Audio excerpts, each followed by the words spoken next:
Əziz şagirdlər, bugünkü mövzumuz 7-ci sinif biologiya iş dəftəri bakteriyalar mövzusu olacaq.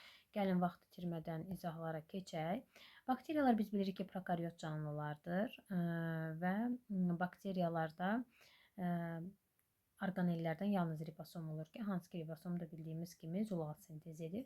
Gəlin tapşırıqlarımıza keçid edək. Doğru olan ifadələri, yanlış olan ifadələri deməli işarələməliyik.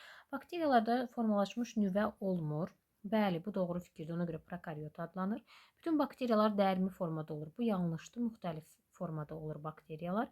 Bakteriyalar sporla çoxalır. Yanlışdır. Çünki bakteriyalarda spor onun yalnız belə deyək də əlverişsiz mühitdən qorumaq üçün yaranır bakteriyalarda spor.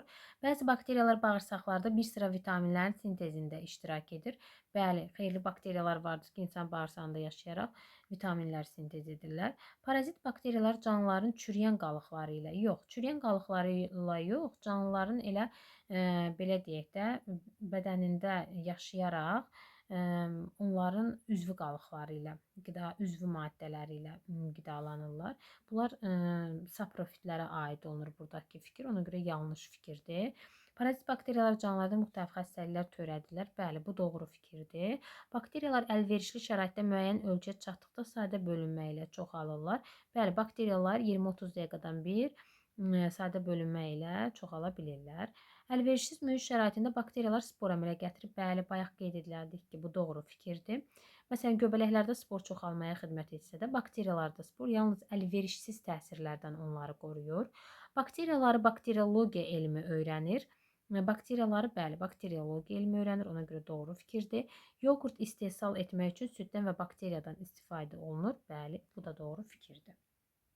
İkinci tapşırığa keçək. Şəkillərdən istifadə edərək bakteriyaların təbiətdə və insan həyatında müsbət və mənfi təsirini qeyd et, şəkilləri qruplaşdır və müvafiq çərçivələrə yerləşdir. Birincidə biz dərmanları görürük və dərmanların alınmasında biz bakteriyalardan istifadə edirik. Ona görə biri biz müsbət hissiyə belə deyək də yerləşdirə bilərik. Müsbət fikir kimi götürə bilərik. Daha sonra ikinci şəkildə Petri qabı, laboratoriyada istifadə olunan Petri qabları biz görürük. Ona görə də ikincini biz bakteriyaları və laboratoriyada istifadə edə bilirik. Üçüncüdə biz bakteriyaların törətdiyi xəstəliyi görürük. Ona görə də mənfi təsirini biz bakteriyanın görə bilirik. Dördüncüdə, məsələn, pendirin, südün qatığının alınmasında bakteriyalardan istifadə edir. Bu müsbət təsir kimi qeyd edə bilərik. Beşinci, bakteriyaların xəstəlik törətməsini, məsələn, anginanı falan müxtəlif boğazda, tənəffüs yollarında xəstəlik törədirlər bakteriyalar. Ona görə mənfi kimi göstərə bilirik. 6-da da bitki hüceyrəsində bakteriyaların törətdiyi xəstəliyi göstəriblər. Ona görə mənfi xüsusiyyəti kimi bura qeyd edirik. 7-ni isə əslində bakteriyalar biz bayaq da qeyd elədiyimiz kimi bağırsaqlarda müəyyən həm müsbət, həm də mənfi bakteriyalar vardır ki, məsələn, bəzi bakteriyalar bağırsaqlarda yaşayaraq vitamin sintez edirlər, lakin bəzi bakteriyalar da vardır ki, onlar müxtəlif xəstəliklər törədirlər. Ona görə həm müsbət, həm mənfi təsirini biz 7-ni, daha doğrusu 8-də hər ikisinə qeyd edə bilərik. 8 yox, üzrsən 7-ni. 8-də isə torpaq əmələ gəlmədə, məsələn, çürüntünün torpağa qarışmasında biz bakteriyanın müsbət təsirini kimi qeyd edə bilərik. Ona görə də 8-i müsbət təsirinə deməli qeyd etmiş oluruq.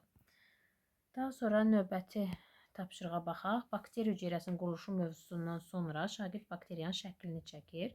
O şəkildə A hərfi ilə nəyi işarə eləyir? A hərfi ilə o xromosomu işarələmiş olur. Buraya yazırıq xromosom.